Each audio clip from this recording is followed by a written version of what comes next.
Well, well, well. Good morning. 8 minutes. That's what it takes. Oh, and I didn't even start the recording. That's, dang it. It's going to take me 15 minutes. It's a 15-minute error. Good morning, mashed potatoes. And good morning. Welcome to my podcast. Yeah. Book Club with Kate and Kelly, where I read books and then I talk about them. I talk about them live, so you could show up and come chat with us, chat with Mashed Potatoes, who apparently is only doing serious comments today. So you can find me on Twitch, on YouTube, on Facebook, under Book Club with Kate and Kelly. And then on Spotify and Apple Podcasts, all that good stuff. And then I do another podcast like this, but I do it in 15 minutes where I talk about the book in 15 minutes. That's called Here's the Point with Caden Kelly. And I really like doing that one because I do this one and then I get all my thoughts together and then I go do that one and I get it all really concise. So everything sounds really well. I mean, sorry, I got to fix my light. There we go. I think it works. I like it. I like posting it on Instagram and redirecting my energies. So, yeah. Besides those, I have the blog. I tell you about the blog, and I only keep mentioning it, even though I don't write on it anymore, really, because it has links to all my stuff.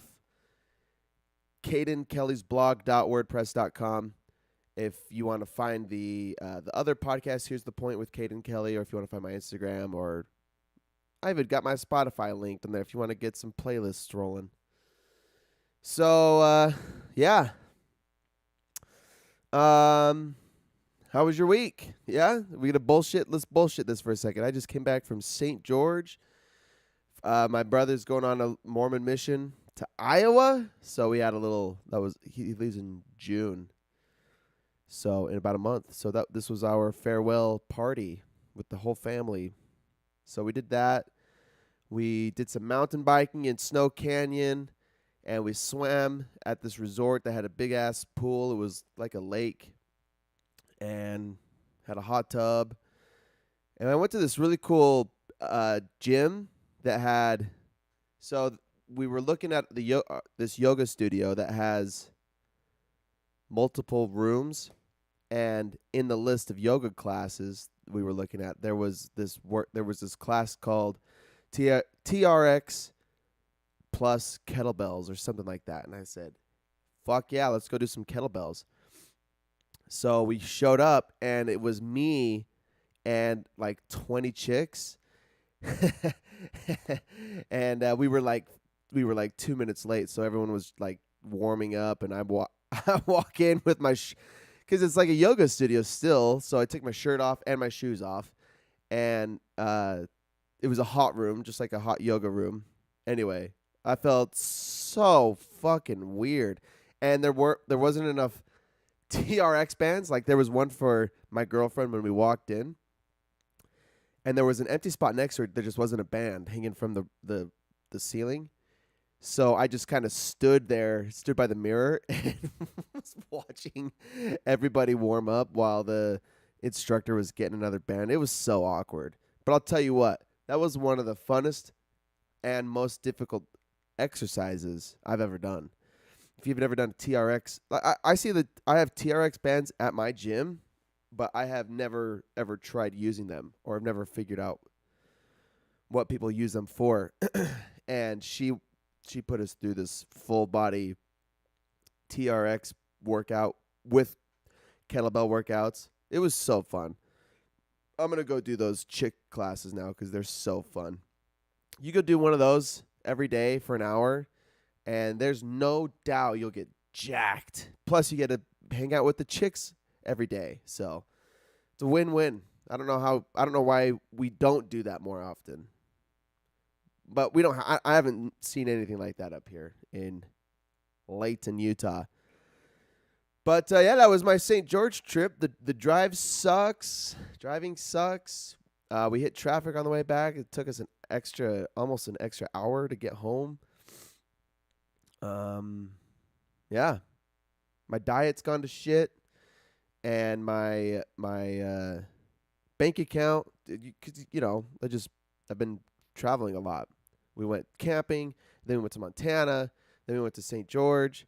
So I haven't been grocery shopping and meal prepping like I normally do. So my bank account's shot with a bunch of takeout and fine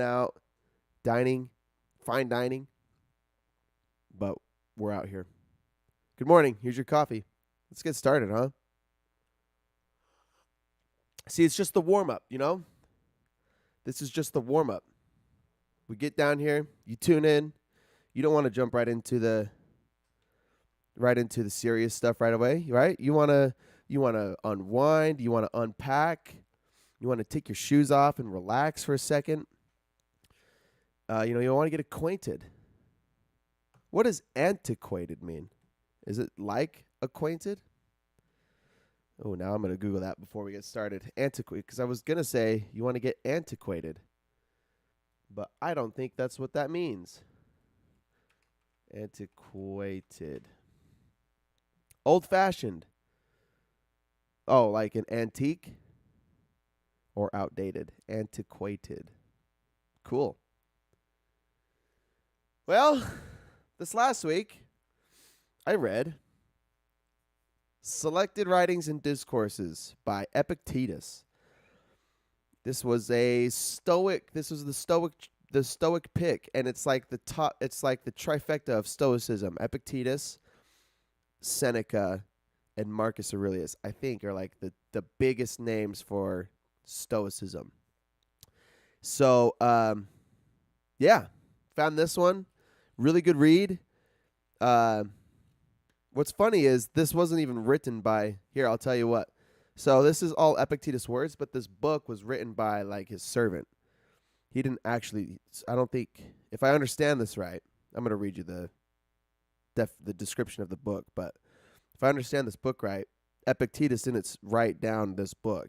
It was like lectures that he gave, and his servants, or not servants, his apprentices, whatever, were writing down his words.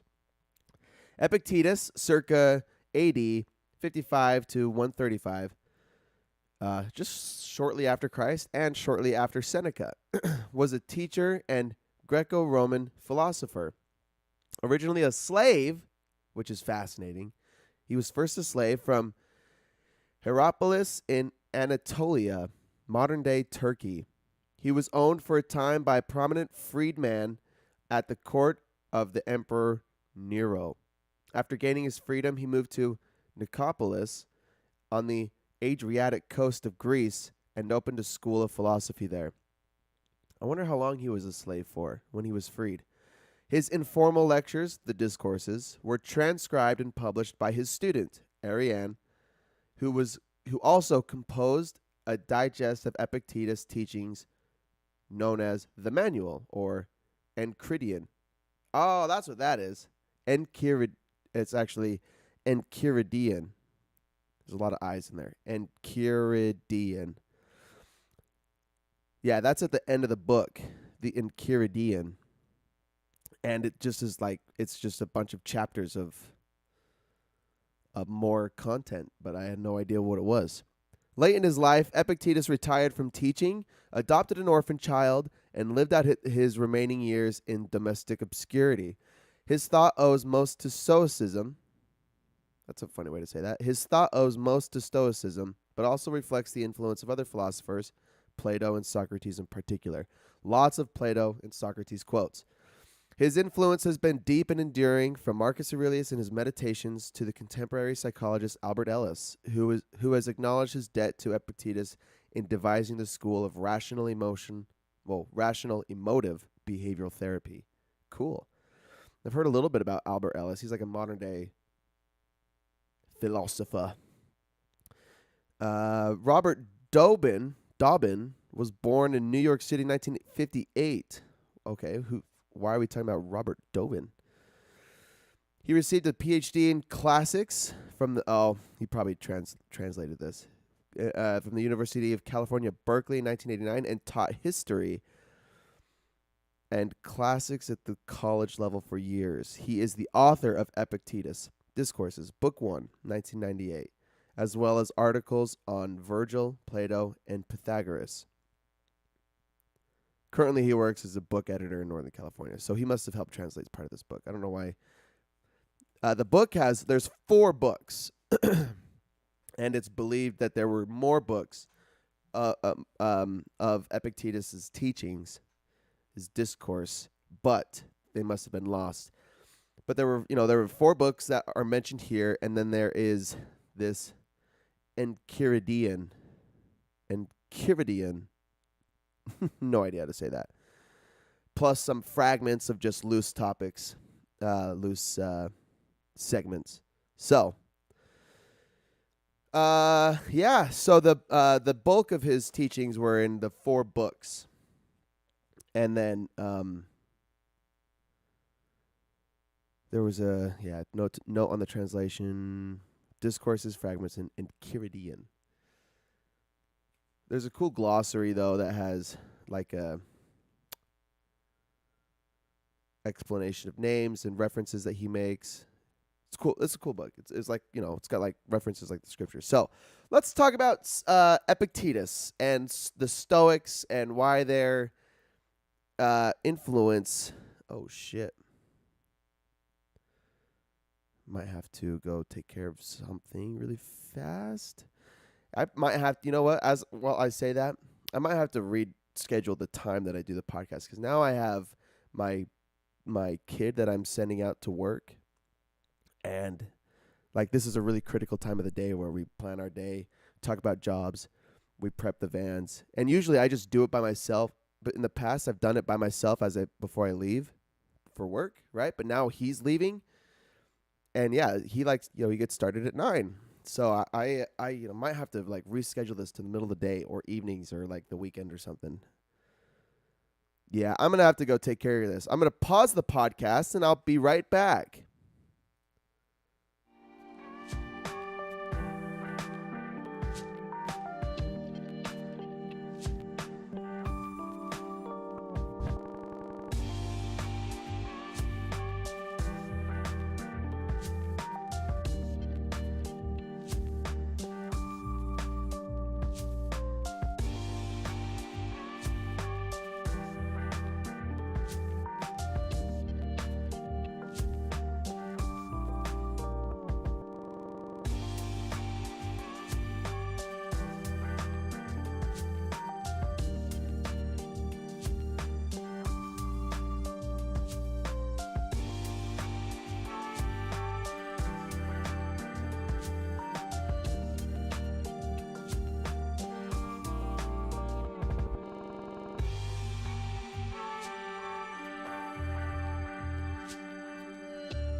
Okay, I'm back. I'm back. Oh, and I think somebody approaches the door right as I. Yep, there she is. You want to come say something on the podcast? I'll come up and I'll be done in an hour. I'm just getting started. I'll be done in an hour. Yeah, I had to take care of some stuff. Good morning. I'll be up soon. I'm proud of you. Okay, sorry about that, everybody. This is not unacceptable. In fact, this is very acceptable because this is my podcast. So, I'm sorry to disappoint you, bud. All right. Let's talk about Discourses and Selected Writings by Epictetus. The funny part, or not the funny part, the difficult part about this is it's not like our typical books where there's 3 parts and there's 3 points to get to this main idea. There's just him. It's all of his ideas kind of scattered, and so we're trying to collect them and figure out what he's saying. And as we've learned from tons of other books over 8 months of doing this, we learned that there's a lot of similarity between the Stoics, between the Buddhists, between the Christians, between the atheists, amongst the biologists, the people who are trying to understand the human condition, right? Or trying to give meaning to life, or understand why we do what we do, and how we live meaningful lives. And the Stoics have their own line of thought, and like I was talking about last week, I've always taken the Stoic approach as an atheist or agnostic view. I always thought they had this agnostic view, but Epictetus refers a lot to God, and his God was Zeus. And what's interesting to me is I don't remember Marcus Aurelius or Seneca talking much about God, but we'll talk. I have some notes written down about his references to God, but the point is, there's this pretty overwhelming consensus that you as an individual don't amount to anything in the grand scheme of things. You as an individual are very insignificant, whether it's your accomplishments or it's your suffering or it's your failures. Your experience is minuscule compared to the grand scheme of life from the beginning to the end, and with this grand power of influence, which he refers to as Zeus, or the Christian God, or nature, or whatever nirvana. So whatever your higher power is, this is like the root for understanding or developing meaning in your life. So I think that's kind of like the overarching theme for this book and for all of these self-help books, is you all by yourself you can't get to where you want to go by yourself. It requires some surrender to higher powers, whatever higher power you want, really. It requires surrender to that, and it requires acceptance of your own inability to do it on your own. So, out of book one, I'm going to do a lot of, I think because it's such an old book, or it's like not copywritten. Is it copywritten? Like, I could just read a lot of the content without getting in trouble, right? What's the rule where like after 80 years the copyright goes away? Is that a rule? So I'm going to just read a lot of, plus, considering how few people listen to this, I don't think I'll get in trouble. So I'm just going to read a lot of direct quotes. It's going to be kind of tricky though. So, there's 4 books, and then there are chapters within each book, and each chapter has a title. I'm not going to go through each chapter and title. I'm just going to read you the notes that I made. So in book 1, I wrote chapter 1, 10 through 13, what Zeus says about your body not being yours. Epictetus, if it were possible, I would have made your little body and possessions both free and unrestricted. As it is, though, make no mistake, this body does not belong to you. It is only cunningly constructed clay. And since I could not make the body yours, I have given you a portion of myself instead, the power of positive and negative impulse, of desire and aversion, the power, in other words, of making good use of impressions. If you take care of it and identify with it, you will never be blocked or frustrated. You won't have to complain, and never will you need to blame or flatter anyone. Isn't that enough to satisfy you? There you go. Our bodies even are so insignificant. We are only a resemblance of our creator, so of Zeus, which is an interesting thought because Christians believe, well, at least Mormons believe, that they're made in the image of God. I think most Christians believe that your body is made in the image of God. That's what Zeus just said. And even my thought is, even if you don't, like me, as someone who doesn't believe in a God sitting in the clouds dictating our destinies, if Mother Nature is my higher power, Mother Nature certainly constructed our bodies to be what they are. And we are all made of the dirt. We're all made of clay. We all come from the same place. It's interesting. That's a thought. Interesting thought. Chapter 1, verse 17. What should we do then? Make the best use of what is in our power and treat the rest in accordance with its nature. And what is nature? However God decides. I said you could tolerate whatever you accept as tolerable. Chapter 2, 1 and 4. Life is so complex, it must indicate a divine creator. You know how I feel about this. This is like reading scriptures. It's it's written it's like written in book format, but if you look, if you have the book or if you've read it, phrases are broken down into verses like the Bible. So it's easy to reference. It's really easy to reference. In fact, I wish a lot of books were written like this because it's really easy to reference. Oh yeah, there's like that reference is 2 pages basically. Life is so complex it must indicate a divine creator. I've talked about that before. I don't need to go into it too much, but I don't. I guess again, whether your divine creator is God or whether it's Mother Nature, yeah, something created us. Something created everything. Something created the earth and all of the life, whether it's in the ocean or on the land, whether it breathes and talks or whether it's a plant. We certainly were created. We evolved into whatever we are, and we're continuing. Everything continues to evolve into something else. So it's an interesting thought. I don't necessarily think that saying, look how complex life is. Well, that proves my God right. That proves that there is Zeus or that there is the Christian God.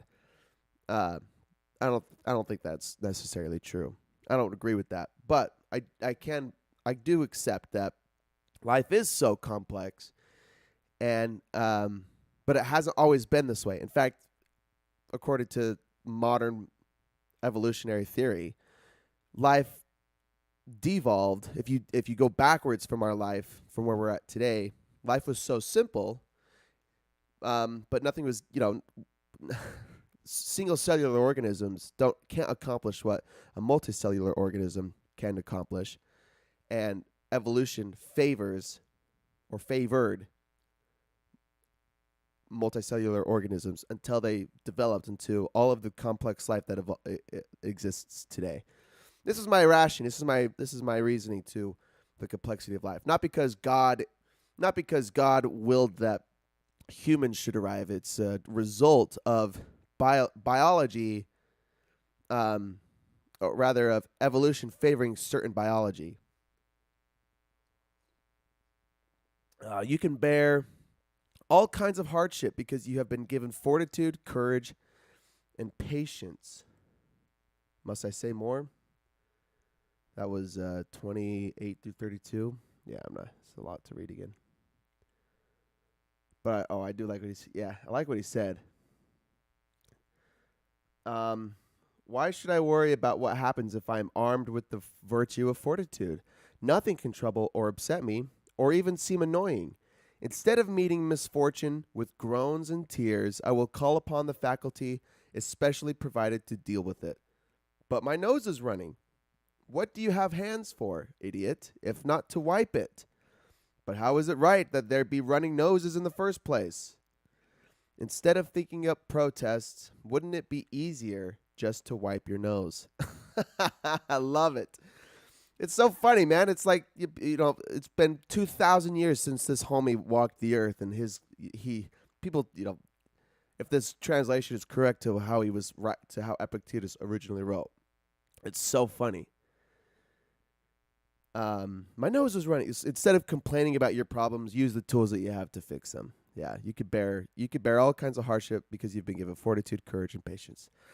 Why identify? Well, he talks a lot about virtues and vices too. I've talked about virtues before, not so much lately, but virtues are like the key to living a meaningful life. Why identify ourselves by country, heritage, and race when we are all humans and children of God? Chapter 9, verse 1 through 7. Be happy in your current moment. You don't know how long you will live. Then I said, read this one. Chapter 9, 19 through 21. But what's the reality? You and your teacher are no better than carcasses. No sooner have you eaten your fill today than you sit and start worrying about where tomorrow's food will come from. Look, if you get it, then you will have it. If not, you will depart this life. The door is open. Why complain? What place is there left for tears? What occasion for flattery? Why should one man envy another? Why should he admire those who have many possessions, or those who are strong in power and quick to anger? What can they do to us or for us after all? The things they have power to do are of no interest to us. And as for the things we do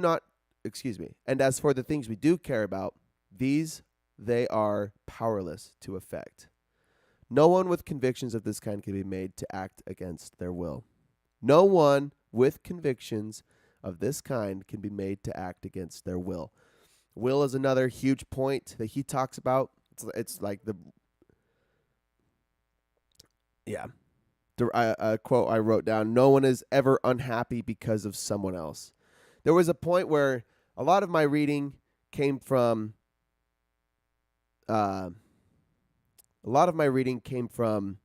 sitting on the plane last week and listening and reading, and it came from driving to and from St. George, and or sitting in the car rather, and following along and listening, and I'm able to get so much more that way, so much more content. But there was a lot of working and driving when I was listening to it, and I'm not able to write down notes as detailed or anything. So unfortunately, I think I missed a lot of notes, but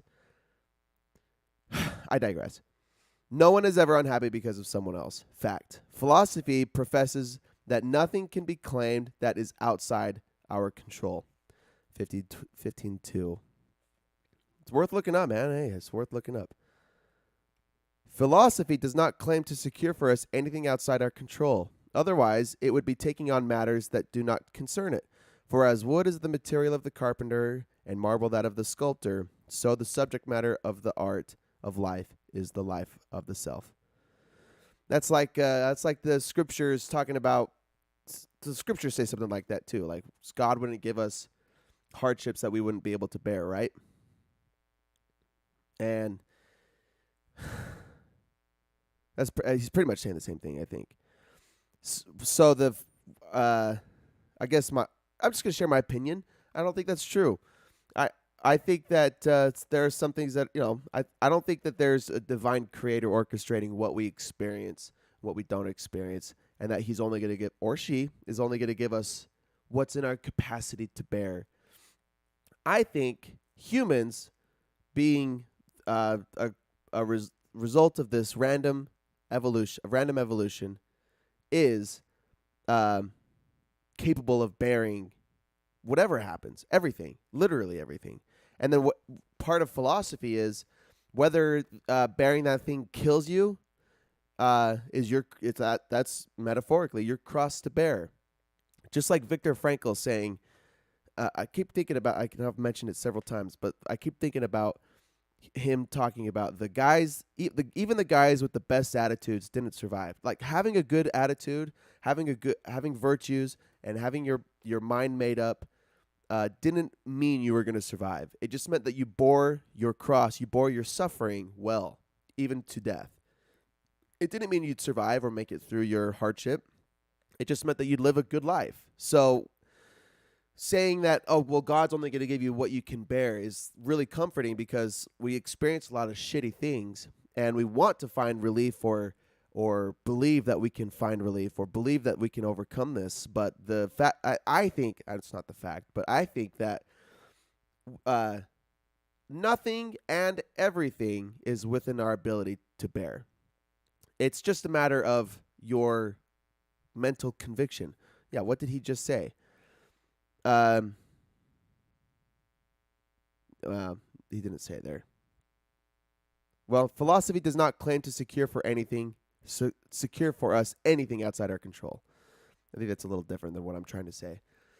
But the point is, I think we don't bear. We're not given tasks, only tasks that we can bear. We're given tasks, and we either take them on well and we die, or we don't take them on well and we die, or we survive. It's like the way you approach a problem doesn't guarantee an outcome. So saying that God's saying, oh, well, I'll only give you problems that you can bear. Well, sometimes those people still die, right? Like people get sick with cancer and it's really hard and people die. And you might have been a really good Christian or a good Mormon or whatever and have paid your tithing and received all the blessings and lived a worthy life. And God's will be done, whatever happens, right? That's kind of a paradox itself, saying God's will be done, and also saying He wouldn't give me. Well, and maybe I'm looking at it the wrong way, but I think the point is, yeah, some things that you bear in life, you won't survive them, or you won't overcome them. Like you get your arm cut off, no matter how faithful you are. It's like you could curse God for saying, oh, he cut my arm, he's punishing me. But it's not that he's punishing you. It's that, yeah, this is your cross to bear now. This is your suffering. So how well are you going to suffer it? And what's your mental fortitude going to be through this hardship? It's a new challenge in your life. And you can either succumb to the suffering or you can overcome it with mental fortitude and submission to the circumstance. Anyway, I think I'm talking in circles. Let's see. The fact that animals have everything they need to survive and humans don't need to provide things for them must indicate divine providence. Don't necessarily agree with that. If you value material things, for reasons I've already discussed, If you value material things, you'll lament when they are stolen or broken, but someone can't take your integrity or honor.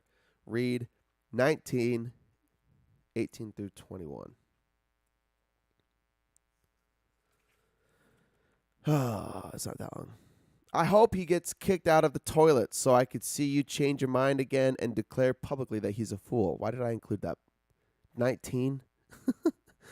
It's such a silly verse. Yeah, book 119. Oh, that was 18. Yeah, 18 through 21. Epaphroditus once owned a slave, a shoemaker, whom he sold because he was no good. As chance would have it, he was bought by one of the imperial household and became shoemaker to Caesar. You should have seen Epaphroditus flatter himself. And how is my friend Felicio today? Whenever one of us asks, where's the master, he would be told he was with... I don't think I took the right reference down, because that doesn't make any sense. Are we still in book 1? Yeah. Oh, Mashed Potatoes says, my belief has always been that God doesn't give you things you can't bear. God gives you the strength to bear them. We get overcome all the time, but the theory is that the burden is lighter. It gives you strength to bear them. It's beautiful. My belief has always been that God doesn't give you things you can't bear. God gives you a strength to bear. We get overcome all the time, but the theory is that the burden is lighter. The burden is lighter because of the strength that God gives you. Oh, beautiful.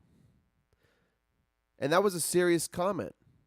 Thank you for keeping it to your, staying true to your word. It was a serious comment. I don't know how to respond to serious comments.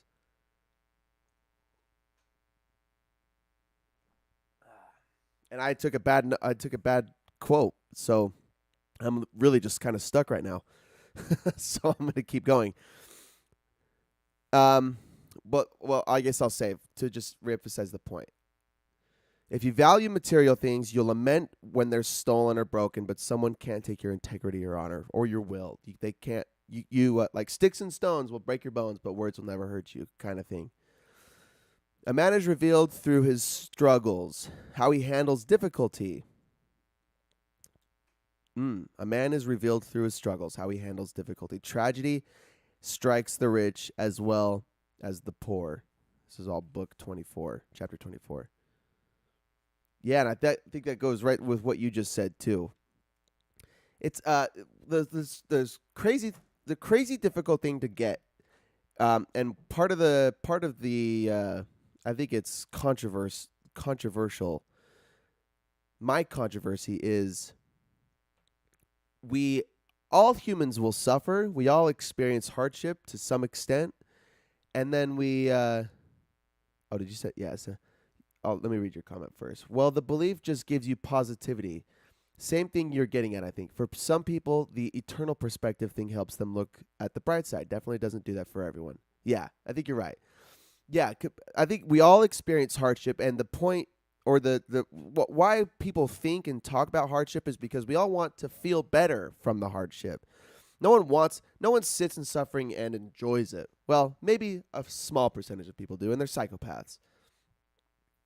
And by suffering, I mean like loved ones dying or losing your arm or going through cancer. Like that kind of people don't enjoy that kind of the different kind of suffering, which is a form of suffering, is doing things to challenge yourself, like exercising or saving money or being abstinent or being sober.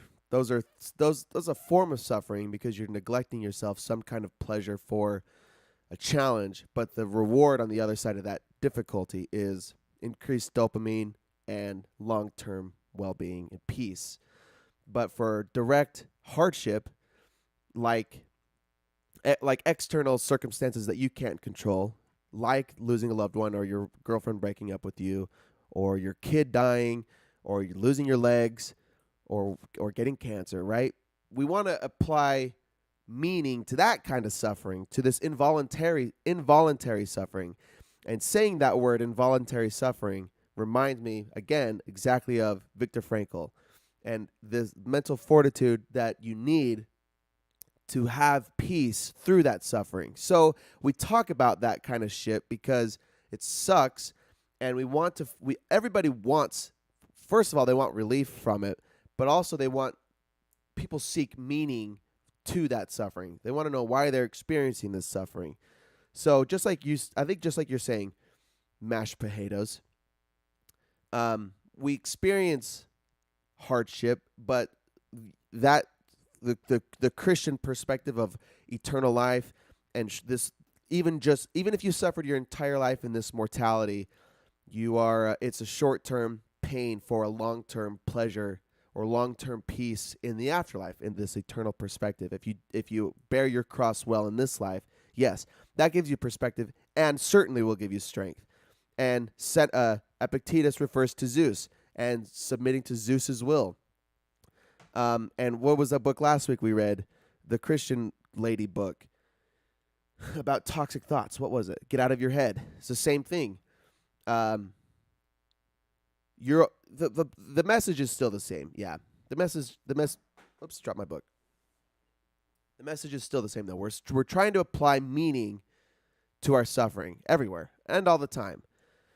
So, yeah, and I can be critical and say that some sources of meaning are wrong, right? You can just argue like the validity of any kind of source, but in the grand scheme of life, there's only negative consequences to that. To saying, oh well, you find peace in your God, well, you shouldn't believe in your God anyway because of this reason and this reason, or you shouldn't believe in like the Greek gods and Zeus because of this reason and this reason.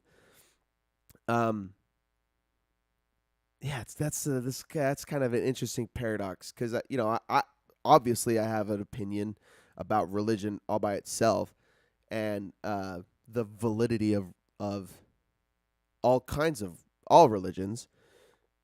I'm just critical of religion and God at its core.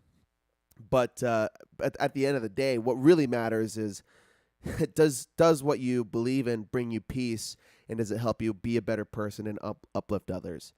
So I used to be like not anti-religion, but just like super critical to your face. Now I'm just super critical on a podcast, and yeah, I don't ever mean to demean someone's beliefs to their face ever. I think I kind of used to do that. I hope I don't do that anymore because of what I'm saying. It's what's most important is that you find, whether you find it through Zeus or whether you find it through God or whether you find it through yoga or whether you find it through nature, whatever your piece is, the point is what you're saying, what mashed potatoes is saying.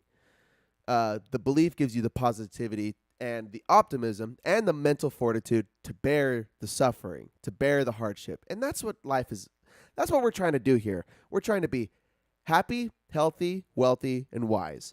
And in this sense, I think I want to change the word happy to peace because of the discrepancy about happiness. Happiness really is just like meeting your biological needs, but peace is experiencing peace is clarity through suffering, which is, I think, is more valuable than happiness, period. Just at a baseline. So peace, wealth, wisdom, health. It's harder. It's not as catchy, but same thing. So that's a good perspective. Those are good comments. Serious comments, mashed potatoes. Keep them coming. And I'm going to keep rambling off my notes. It is up to you to organize your priorities, but do not do so resentfully. The beginning of philosophy, the awareness of one's mental fitness, consciousness of your own mental weakness prevents you from tackling difficult problems. The awareness of one's mental fitness. That's the beginning. Oh, I really like this. This is 26.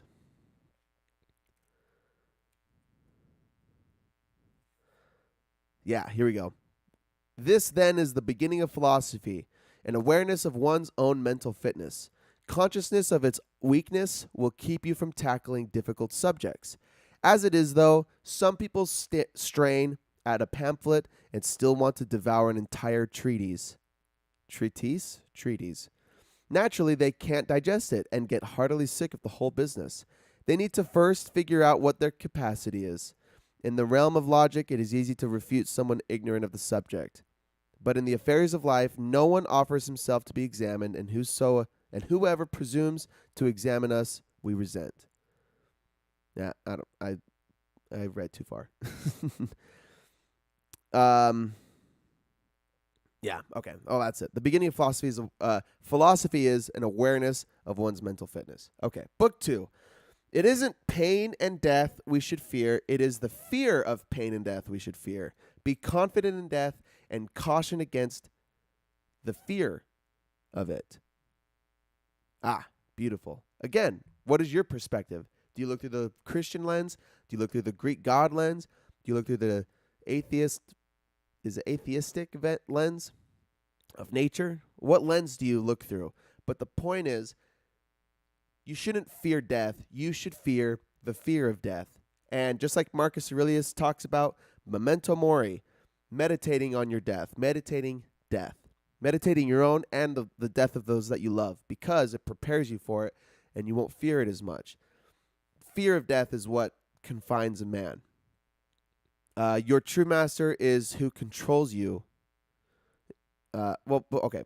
Sorry, I thought that was a continuation to the note. Just one more comment on death. Yeah, whatever your lens is, the Christian God gives you peace about death by saying that there is life after death. And nature's comfort of death is everything that lives eventually dies. And if you don't remember being dead before you were alive, then you won't remember being dead after you're dead, right? And yogis say you're reincarnated in life until you reach enlightenment, and then you join the oneness in nirvana. There's all sorts of. Everyone is offering comfort in death because death is mysterious and unknown. But Epictetus, I keep wanting to call him Seneca. Epictetus says there's no reason to fear death because it's normal and natural, and the fear of death hinders a man's well-being. All right. Yeah, and your true master is who controls what you like and don't like. You have 2 jobs in life. Distinguish these 2 categories. The externals you cannot control against the choices you make in regards to the things you cannot control. That's the whole, like, all of your decisions should be based around that attitude. What can you control? What can you not control? And then what decisions can you make in regards to the things you cannot control? And honestly, your choices are pretty limited when you look at it that way. Most of the things that happen to you in life are outside of your control.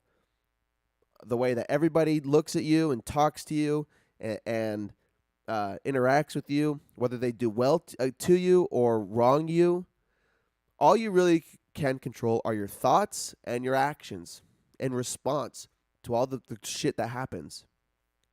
Whether you're making money and someone steals your money, or whether someone just decides to beat you up or cut your arm off, you can't control if someone knocks you out and cuts your arm off. You can't control that, but you can control your thoughts against this action or against this person or people or whatever. I said, read the end of chapter 9, what it means to have the strength of a philosopher. All right.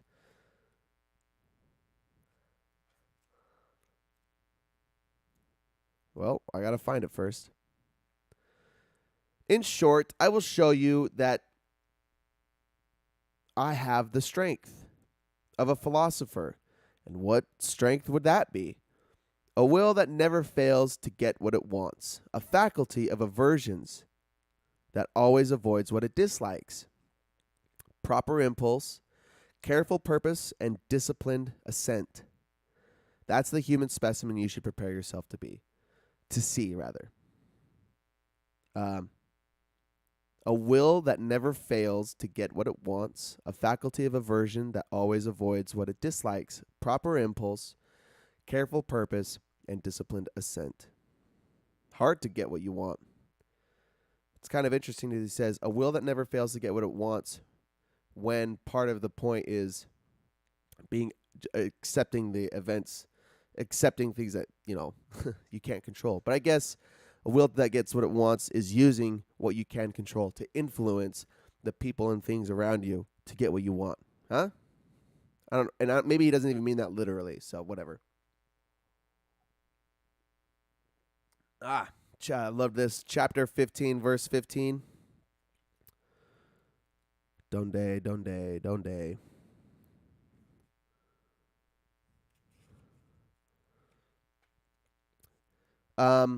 God saved me from fools with a little philosophy. No one is more difficult to reach. I've made a decision. Yes, so have lunatics. But the more fixed their delusions, the more medication they require. Do what sick people do. Do what sick people do. Call on the doctor and say to him, Doctor, I'm sick and I need your help. I promise to follow whatever you prescribe. Similarly, I expect to hear from you. I am lost and don't know what I should do. I've come to you to find out. Instead, I get, talk to me about anything else. In this matter, my mind's made up. What else am I supposed to talk to you about? Nothing is more important than that I cure you of the conviction that we must stick with the decision and never back down. Is too crude a law. This is deranged, not healthy resolution. Do you get what he's saying? Sick people, I've 100% been there. I'm still there in a lot of ways. Sick people go to the doctor and say, I'm sick, give me medicine. I want to be better. I want to be healthy. And usually most people follow the prescription their doctors give them. However, when a person is sad or they're depressed or they're anxious or they're not well mentally, instead of going to a philosopher or a wise person and saying, I'm not well, what do I need to, how does he say it? Instead of saying, I'm lost and don't know what I should do, I've come to you to find out. Instead, they say, talk to me about anything else. In this matter, my mind's made up. Instead of saying, oh, I'm depressed and I'm anxious and I need help, they say, they stick to their guns. They continue to do the same things, and they continue to feel unwell. But we know there's a lot of things that are obvious, a lot of things that are not obvious in regards to our well-being, and that's part of the reason that we're on this journey, baby, looking for peace, health, wealth, and wisdom. Yeah, I like peace better. It makes more sense than happiness. It just doesn't flow off the tongue as well. Peace, health, wealth, well-being. And the things that are not obvious, we have to seek out help. We have to seek out. So if you're depressed and you can't seem to get out of a rut, or if you just feel like shit all the time and you don't know why, you've got to do something different. You've got to change. You've got to make different decisions. And again, sometimes those decisions aren't obvious. So you have to go seek out wisdom from people who seem like they've got it figured out. People who have lived, the most obvious people are ones that have lived long lives of peace and serenity and are sharing their message. You go read their books and you listen to their lectures and you speak with them and take their advice. But there are a lot of things that are obvious, like from Adam Alter's Irresistible. Remember that long list of symptoms? It was like things like weight gain and depression and anxiety. There was a long list of what would you call, like, maladies? There's a long list of maladies that come from one decision that people make, and it's a lack of sleep, improper sleep. But so saying to a person, well, yeah, you might feel anxious, or you have no energy. How's your sleep? Oh, well, I'm a night owl, and I watch TV until I go to bed, or I do X, Y, and Z because this is just my habits. And yeah, and then what does Epictetus say? Oh, I'm not going to listen to you on this. My mind's made up. I love to watch TikTok in bed, but it's obvious. There's some things that are very, very clear keep your phone out of your bedroom, get proper sleep, get adequate exercise every single day. Don't eat junk food. Eat really good food. Don't overeat. Don't overindulge yourself. Don't drink alcohol. Don't do drugs. Like, there's lots of things that are obvious, but people do the opposite and they feel like shit and they say, why do I feel like shit? Oh, but I'm not going to hear you on this matter. My mind's made up. I love this. Like, well-being is really, really hard to achieve, but there is a clear path for it. And there might be tweaks and changes along the way. Not everyone finds peace the same way, but a lot of things are very obvious and a lot of things are very straightforward. If you want to be healthy, get enough sleep, exercise, and eat well, and don't overeat, and don't drink alcohol, and don't do drugs. And then just doing that, how much better are you going to feel? I know, I feel really well. I got a lot of energy, a lot of focus, just like Will Ferrell says, that stupid skit. A lot of energy, a lot of focus. But seriously, having if you're concerned about your energy levels, go seek out somebody who knows something about energy levels and follow their advice, and they'll probably tell you something that you don't want to hear. And if you really care about your energy levels, do what they say anyway. Make lifestyle changes. A lot of people just don't want to make lifestyle changes. I really like that. Don't pray that God takes away your hardship. Use the tools he gives you instead. I really like this too, so I'm going to read it. 16:11 through 14. Our case is much the same. What do we value? Externals. What do we look after? Externals. So, of course, we are going to experience fear and nervousness. Faced with external circumstances that we judge to be bad, we cannot help but be frightened and apprehensive. Please, God, we say, relieve me of my anxiety. Listen, stupid. You have hands. God gave them to you himself. You might as well get on your knees and pray that your nose won't run. A better idea would be to wipe your nose and forego the prayer. The point is, isn't there anything God gave you for your present problem? You have the gift of courage, fortitude, and endurance. With hands like these, do you still need somebody to help wipe your nose? I love it. He says, listen, stupid. He says stupid and idiot a lot. Mashed Potatoes says, seems like well-being is just being humble enough to admit when you're wrong. Fortunately, I'm never wrong, says Mashed Potatoes. Well, that's those are tough words to swallow when you are, so I'll be there for you. But yeah, well-being is just being humble enough to admit when you're wrong. That is abolishing your ego. A lot of unhappiness comes from holding on closely to your ego. And I'll give you a little example about ego. When we were driving home from St. George yesterday, I was driving a leg, and I got a message from some guy, and I was responding to it. I wasn't texting and driving. I was doing that voice chat. I just held it up, and I voiced my text, and the guy in front of me slammed on his brakes, so I slammed on my brakes and made everyone in the car uncomfortable, and my ego was like, you didn't do anything wrong. It was those guys in front of you, and you're a good driver, and everyone else that feels uncomfortable, that's their problem, not your problem. And so I got really upset that everyone was upset because they were saying I was texting and driving, and I was saying, I'm not, I was doing the voice text. I was being, my ego wouldn't let go of the fact that I wasn't as attentive or focused on the task, a really important task to stay safe. I wasn't focused on the road as attentively as I should have been. Being humble is the opposite of having an ego, and saying, instead of saying, I wasn't texting and driving, I was doing this, I should have, I want my initial reaction to eventually be, I'm really sorry I was in the wrong. Regardless of if I even was, I was, even if it was like a 3 out of 10, voice text is a 3 out of 10 bad, and texting and driving is a 10 out of 10 bad. Yeah, voice text 5 out of 10 bad. I should say, wow, that was really inappropriate of me, and I apologize for making you uncomfortable. That's your ego will tell you that it's their problem. Humility will tell you that it's your problem, and it allows for problem solving And I'm really grateful that there was no accident. We were okay. We got home safe.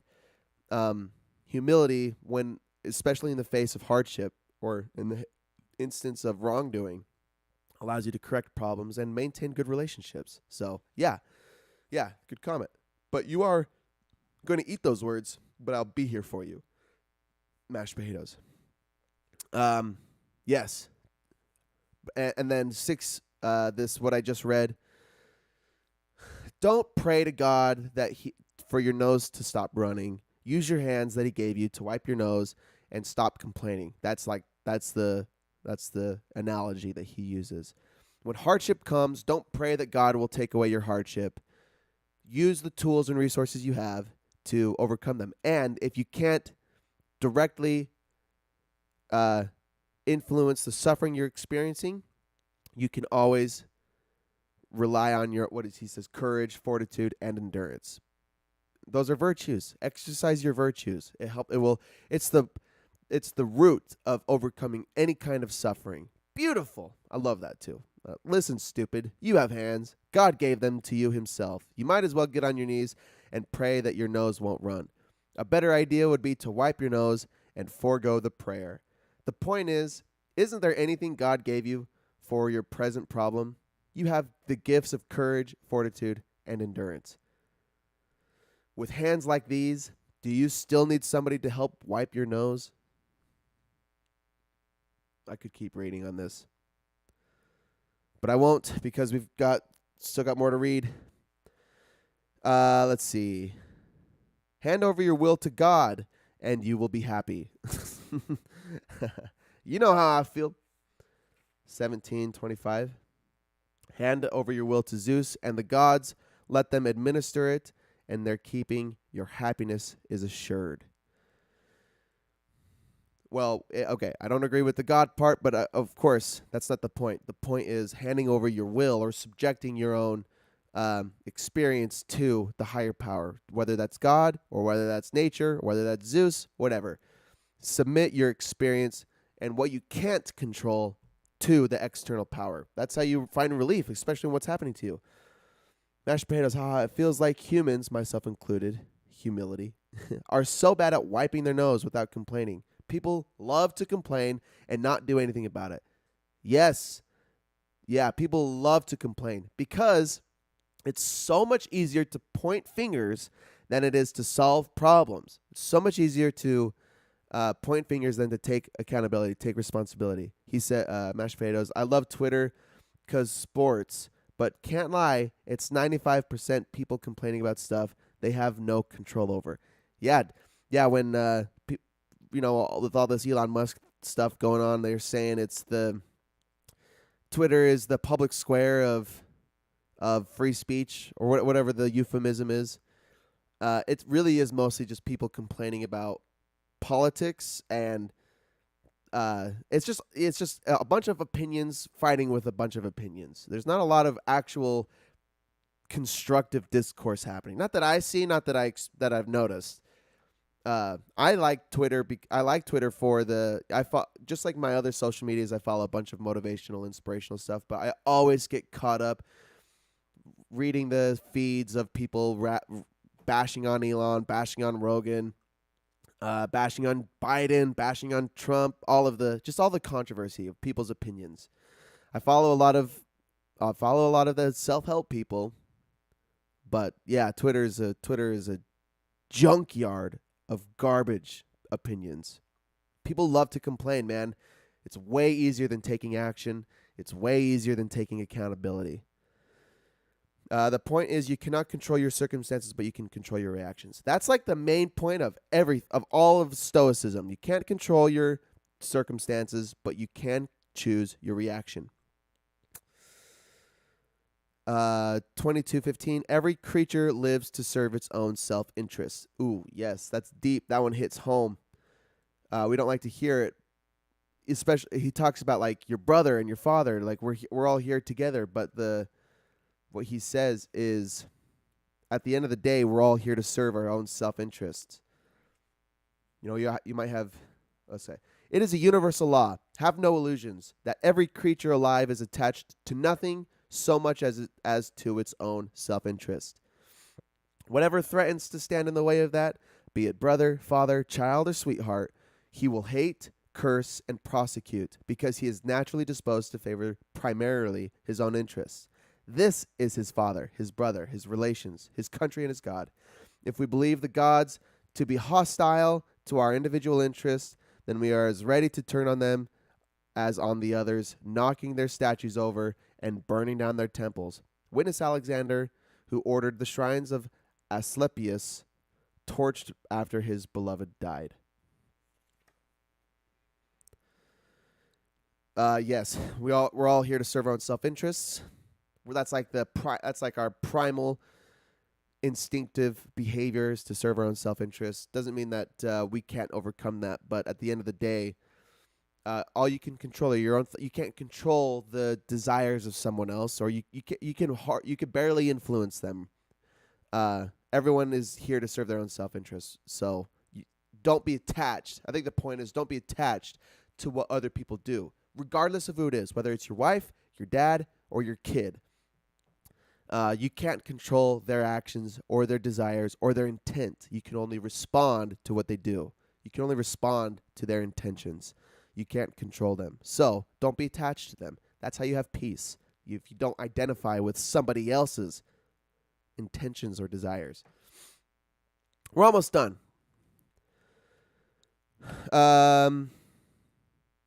Their will and happiness. 29. What was that supposed to mean? 23, 29. It determines whether we are to know happiness or not, and whether we will be on hostile or amicable terms with our neighbors. Simply put, ignore it and unhappiness results. Give it your attention and your happiness is assured.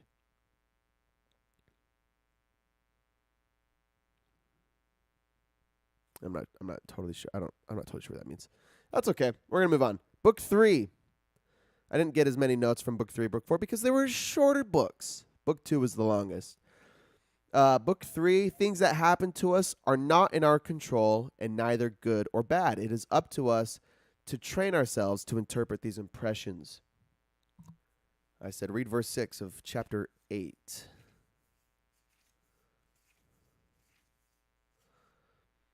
But it's not right of Zeus to do this. Why? Because he made you tough and proud, removed the stigma of evil from these circumstances, and made it possible for you to be happy despite them? That was a question. I'm going to read it again then. It's not right of Zeus to do this. Why? Because he made you tough and proud, removed the stigma of evil from these circumstances, and made it possible for you to be happy despite them? Or because he left the door open when things finally don't agree with you? Friend, take advantage of it and stop blaming God. Boom! 16, more on our reactions to hardships, discipline, patience, humility, exercise virtues. He repeatedly uses boys as a vice, like avoid drugs, whores, and boys. What a different time. Yeah, he's like, don't go to the brothel and sleep with women. Then he also says, he's like, change your attraction to boys. Dude, there must have been wild times, man. You took little boys into your room just like you'd take whores back in the day. These guys are fucking savages. Why? Why would oh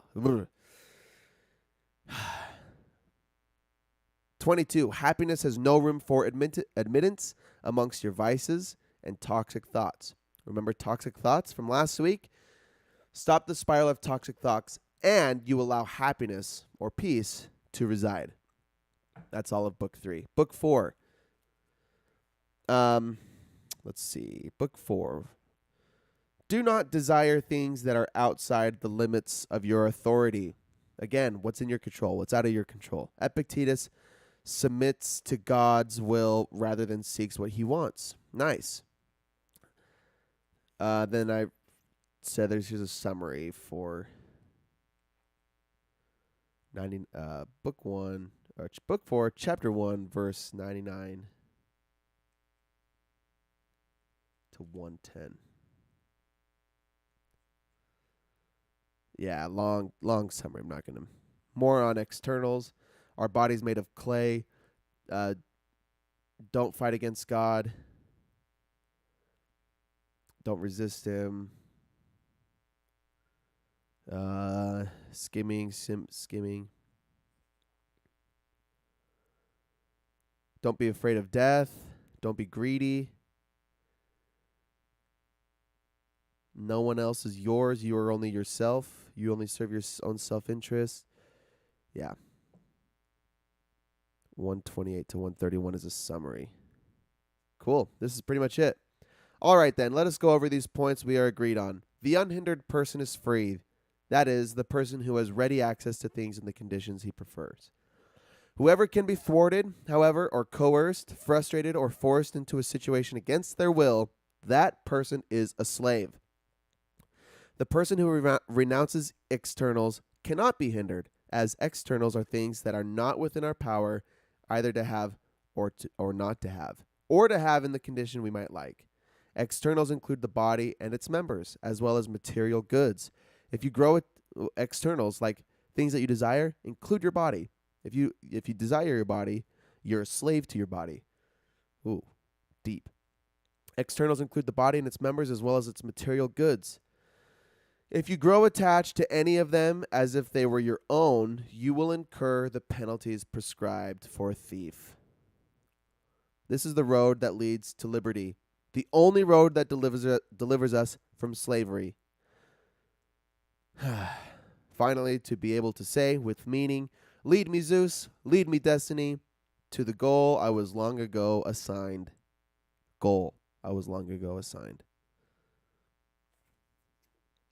And then there was the Enchiridion, and then some fragment chapters, and I didn't get any notes from those. So that's pretty much the book. So what's the point from Epictetus and the Stoics? I think the main points are, and I should write these down because this is what I'm going to talk about. My 15-minute podcast.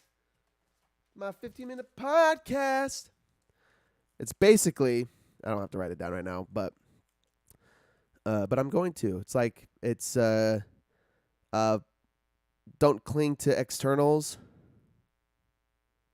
I'm not going to write it down because I wanted to just talk about it. Don't cling to externals. Focus on what's in your control. Submit your will to God, and you're here to serve your own self-interest. Don't attach yourself to other people, their interests, or to external material things. Practice virtues. Don't pray to God to remove your hardships. Use the tools that God has given you, or that nature has given you, which are your virtues: discipline, endurance, courage, humility, mental fortitude. These things help us overcome voluntary suffering, but especially involuntary suffering, and allow us to have peace when life sucks. Meditate on your death. Don't attach yourself to your body. Don't value your body. The time will come that your body will give way and you will die. And that's all part of the plan. That's part of life. What else? Anything I'm missing? I really like what you said earlier, Mashed Potatoes, about eternal perspective, really just perspective. What perspective do you cling to that gives you meaning through your suffering? Because that's all any of this really is. The lens that you look through when life sucks. Do you cling to Zeus? Do you cling to the Christian God? Do you cling to yoga? Do you cling to nature? What do you assign meaning to? How do you assign meaning to your suffering, to your struggle? That's the point. That's the point of Stoicism. So I feel like we got the trifecta. They all said the same thing. This was my favorite to read so far, and I want to reread Marcus Aurelius and Seneca's books because the way I read this one mostly was reading along with the audiobook and taking notes. Way better than just listening and trying to catch the points. I was just able to look at and consider all of the all of the content in much more depth than just listening. I saw Ryan Holiday tweet something saying it was like a example of how he reads books. He says that he only reads physical copy, no audiobooks. He always has a pen and paper beside him to take notes. He reads every single day. And I wish I could pick his brain as to why, if he just prefers physical copy to audiobook, or if there's a reason that he stays away from audiobooks. I don't know. But I can imagine dedicating sacred time to reading every day, to sitting down and actually following a text allows for much more contemplation and comprehension of the text. So, for all books. All right, that's it. So you caught the full version. You could go back through some of my short podcasts if you want to get a rebriefed on some other books through Here's the Point with Caden Kelly, available on Spotify, Apple Podcasts. You can find links to it on my blog, cadenkellysblog.wordpress.com. I'm doing all this. I do all this shit, I keep it fresh. I keep the shit fresh.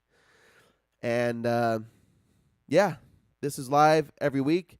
I'm going to heavily consider doing the podcast later in the day, either in the afternoon or the evening, so that I can be available for my work, for my job, for the kids that I'm training.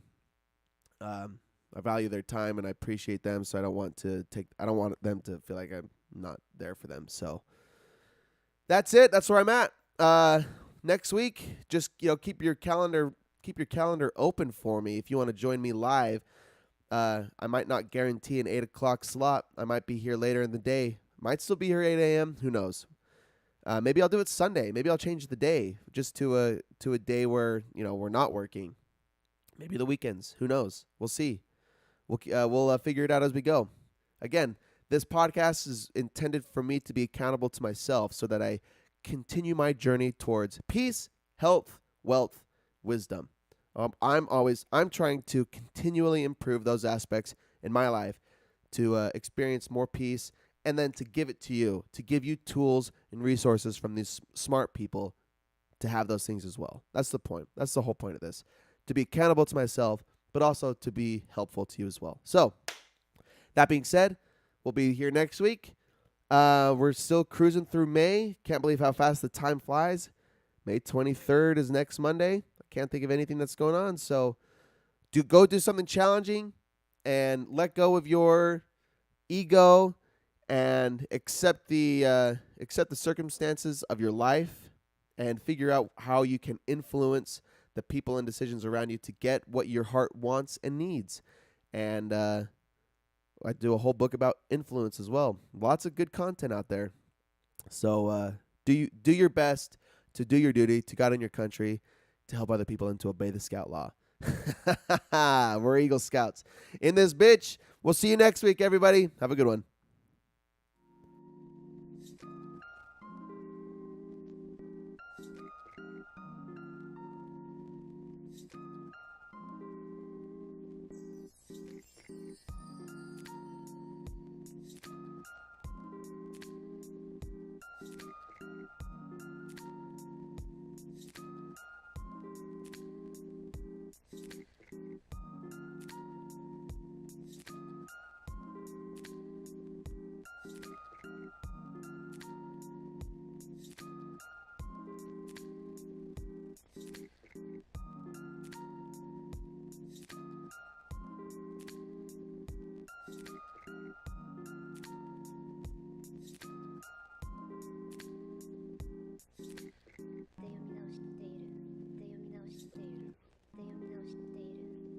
したいと